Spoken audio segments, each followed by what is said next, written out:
and he said, we'd love to have you in it. Would you consider playing another character? Do you want to do so far?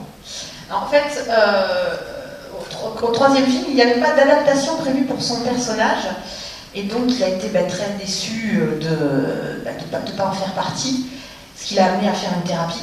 C'est une blague, bien évidemment. Et donc, finalement, ils lui ont proposé d'intégrer le film, parce que quand il a su qu'il était très déçu, et ce qui n'était pas le seul, il n'était pas le seul dans ce cas-là, ils lui ont quand même proposé d'apparaître dans le film sous un autre personnage.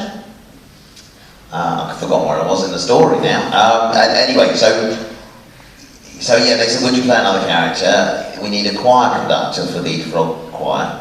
And so I went in and met the director, and we designed the character, how he would look, which is the funny guy with the glasses and the short haircut. And so I played him in the third film. When it came to the fourth film, Michael Newell was the director, and apparently they held up two photographs, one of Professor Flitwick from the first two films, and one of the choir conductor, and they said, how would you like Warwick to look in this film? And he just pointed at the photo of the choir conductor, and from that point on, that character became known as Professor Flitwick. Donc en fait, dans le troisième film, quand ils m'ont proposé de faire un autre personnage, il s'est retrouvé à jouer le chef de chœur, avec une coiffure complètement différente. Et donc quand sur le quatrième épisode, ils lui ont demandé de revenir pour faire le professeur Flitwick, il avait deux photos, et du professeur Flitwick des premiers, et du chef de chœur du troisième. Et quand on a demandé comment on voulait que soit le professeur Flitwick sur ce film-là, le réalisateur a montré la photo du chef de chœur, et c'est pour ça qu'à partir de ce moment-là, le professeur Flitwick va ressembler au chef de chœur.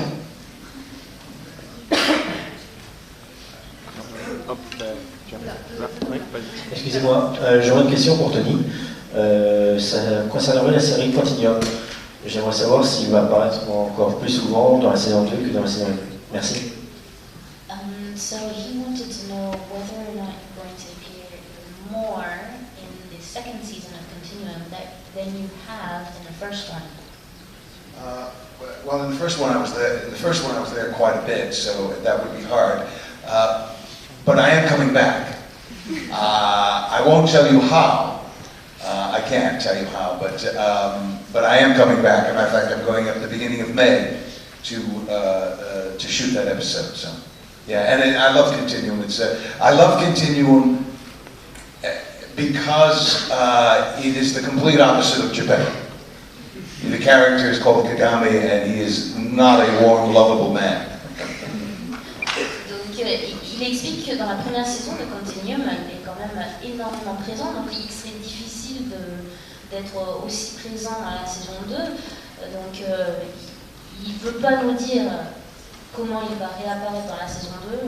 Il ne peut pas nous dire comment il va réapparaître dans la saison 2.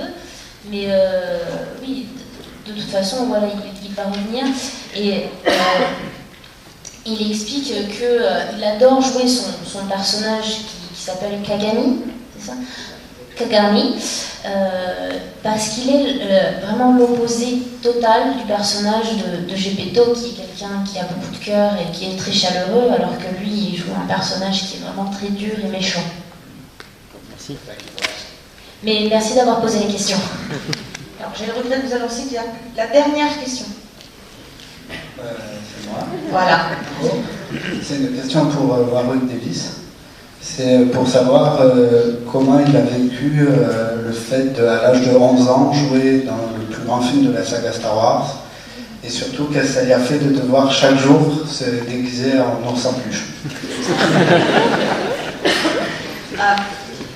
How did you feel about at 11 playing in probably the third episode of Star Wars, and probably one of the most famous, and being dressed every day as a bear and as an Ewok? It was very exciting. I was 11 years old, as you said, and I was a big fan of Star Wars. I remember going to see Star Wars A New Hope when I was 7 years old. So to have the opportunity to be in one of the films, and also to meet my heroes in the shape of Harrison Ford, Mark Hamill and Carrie Fisher was hugely exciting. And I remember every time I would go on set, I wouldn't talk to them as the actors that they were, the people who they were. I would refer to them as their characters all the time, because that's all I knew them as. And yeah, it's an amazing experience and an amazing way to start an acting career.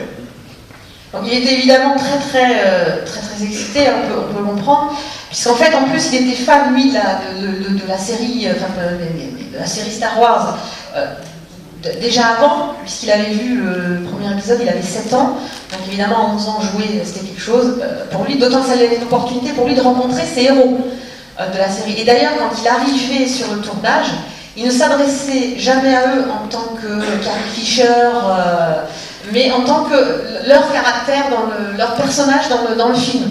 Donc Princesse Leia ou Han Solo. Donc, mais effectivement, ça a été quelque chose d'absolument extraordinaire que de commencer sa carrière de cinéma de cette façon-là. Voilà. Donc on vous remercie pour votre présence et vos questions. On va remercier